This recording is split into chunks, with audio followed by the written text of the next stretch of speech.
J'ai le plaisir d'accueillir Gilles Villonnier. Voilà. Et du coup, je vais te laisser la parole pour que tu te présentes en quelques mots, s'il te plaît. D'accord. Je suis du CLEM, Centre de loisirs éducatifs du Mâconnais. Donc on est une association. Ma fonction en fait c'est de coordonner les différents accueils de loisirs périscolaires que nous organisons. Donc on organise 12 accueils de loisirs sur Val de la Martinière et sur Saint-Laurent. Voilà. Nous avons des coordinateurs, donc 10 coordinateurs sur ces différents accueils de loisirs, et donc mon travail est de coordonner tous ces 10 coordinateurs.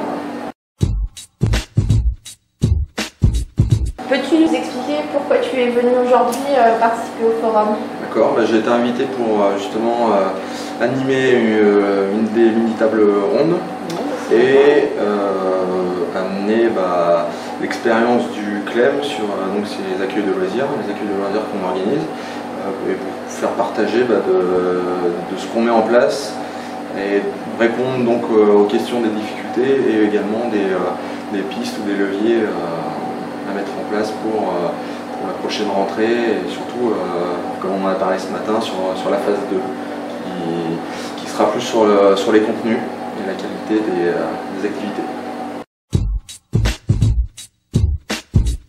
Et donc du coup, pour toi, quels sont les leviers et les difficultés de cette mise en place? Alors par rapport aux difficultés, je ne vais pas toutes les lister, je vais en rappeler quelques-unes que j'ai déjà citées ce matin, c'est-à-dire en termes de locaux, c'est-à-dire les accueils de loisirs, comment ils sont dotés en termes de locaux. C'est plus ou moins facile en fonction des salles, des équipements qu'on peut avoir à disposition. Ça va être également en termes d'intervenants, tant au niveau des diplômes que des disponibilités des intervenants, puisqu'on les emploie sur très peu de temps, dans une semaine, et que c'est quand même compliqué de recruter un nombre suffisant d'intervenants, puisqu'on a à peu près nous une cinquantaine d'intervenants à recruter. D'accord. Voilà, c'est pas anodin. Par rapport je ne veux pas citer toutes les difficultés, hein, je vais essayer d'aller celles qui te paraissent les plus présentes, on va dire. Aussi, comment on est accueilli dans les locaux de l'école, puisqu'on intervient dans les locaux de l'école et que des fois avec l'équipe enseignante c'est pas toujours facile. D'accord. Voilà. Donc ça c'est par expérience, si l'ambiance est bonne et si les communications, si la coéducation est bonne avec le personnel enseignant, on gagne vraiment en plus-value. Voilà.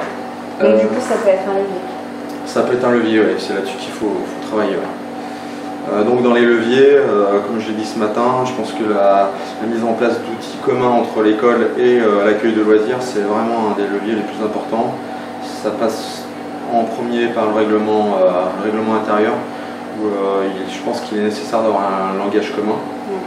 Et puis après, je pense que sur la mise en place de projets, donc on l'a dit ce matin, des cycles d'activité de 7 séances, ça paraît vraiment incontournable. Et après, d'orienter toutes ces activités dans le but d'un projet, d'une restitution en fin d'année, ça semble aussi nécessaire. Quel projet tu es venu présenter aujourd'hui? Alors, le CLEM, pour se démarquer un peu, on n'est pas venu présenter une activité précise, on est venu présenter plutôt une démarche projet, c'est-à-dire on est sur 5 périodes au CLEM, et donc sur ces 5 périodes, on a forcément un cycle d'activité par période, et tout ça, on essaye d'entrer par la démarche projet plutôt que la démarche activité, c'est-à-dire orienter toutes ces activités dans le but d'un projet qui sera restitué en fin d'année aux parents, et les enfants seront fiers de montrer ce qu'ils ont fait dans le cadre d'étapes aux parents. Donc parmi tous les projets qui sont présentés aujourd'hui, est-ce qu'il y a des choses que tu penses pouvoir réexploiter ou qui paraissent pertinentes? Par rapport à ce que j'ai vu, ça permet de compléter certaines activités que nous on met déjà en place. Tout d'abord par rapport au jeu. c'est-à-dire de laisser un temps d'autonomie aux enfants pour la découverte des jeux, puis après qu'ils soient en capacité de le montrer à leurs parents, d'y jouer chez eux et de montrer que ils ont assimilé la règle, ils sont capables de la faire respecter. Il y avait aussi une activité sur tout ce qui est photo, qui est à réinvestir, je pense, même si on le fait déjà avec une intervenante. Je pense que ça peut être intéressant de travailler dans ce sens-là. Et enfin sur tout ce qui était énergie renouvelable, recyclage. On intervient juste avec une activité sur les déchets, mais je pense qu'on peut s'inspirer un peu de ce qui est fait, là sur le forum. Voilà. Merci beaucoup Gilles. De rien.